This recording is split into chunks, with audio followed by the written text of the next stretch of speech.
በቀን እንድታደርጉት ሁሉ ጊዜ ነው የምነግራችሁ። እዚህ መድረክም ተናግሬያለሁ። አንደኛው በቀን አንድ ምዕራፍ መጽሐፍ ቅዱስ አንብቡ። ሁለተኛው በቀን ቤተክርስቲያን ሳትገቡ አትዋሉ። እንደውም ከዛሬ በኋላ በሰበኩበት ሁሉ ለመናገር ነው ቃል የምገባው። እግዚአብሔር ይረዳኝ። እነዚህን 5 ነገሮች ሰው እስኪያደርጋቸው ድረስ ከቻልኩ እስከምሞት እናገራለሁ። እናንተም በጸሎት ካሰባችሁኝ እና ካስጨረሰኝ። ስለዚህ የመጀመሪያው አንድ ምዕራፍ መጽሐፍ ቅዱስ በቀን አንብቡ። ሁለተኛው ቤተክርስቲያን ሳትገቡ አትዋሉ። በቀን መግባት የማያስችል ተፈጥሯዊ ግዳጅ ከገጠማችሁ ደጅ ላይ ቆማችሁ ሄዱ። ሶስተኛው በሳምንት አንድ ቀን ቢያንስ አስቀድሱ። ውስጥ ገብታችሁ በሳምንት አንድ ቀን ቢያንስ ማለት ነው። አራተኛው ንስሐ ግቡ።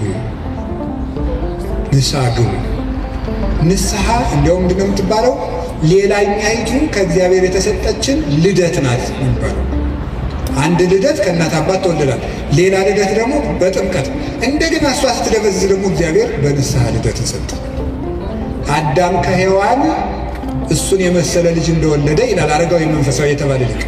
አዳም ሔዋን ከምትባል ሚስቱ እሱን የመሰለ ልጅ እንደወለደ ክርስቶስ ከንስሐ ማኅፀን እሱን የመሰሉ ልጆችን ይወልዳል። ደስ አይላችሁ? እዚያ ንስሐ ማኅፀን ውስጥ ገብተን እንደገና ክርስቶስን የመምሰል አባታችን እግዚአብሔርን የመምሰል እድል አለን። እሱ የመንፈስ ቅዱስ ጉልበት ነው። አቤቱ ጉልበቴ ሆይ እወድሃለሁ እንድንል የፈለግኩት ንስሐ ግቡ። የመጨረሻው ጸልዩ።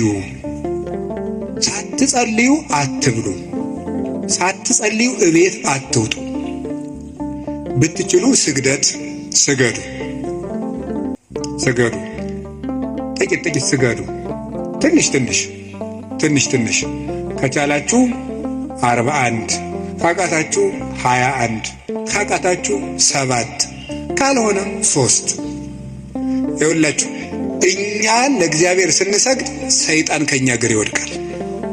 ሰው ለእግዚአብሔር ሲንበረከክ የሚያንበረክኩት ከሱ ስር ይንበረከካሉ። ዳዊት ለእግዚአብሔር ይንበረከካል፣ እግዚአብሔር የዳዊትን ጠላቶች ለዳዊት ያንበረክካል። ቀመሩ ይሄ ነው።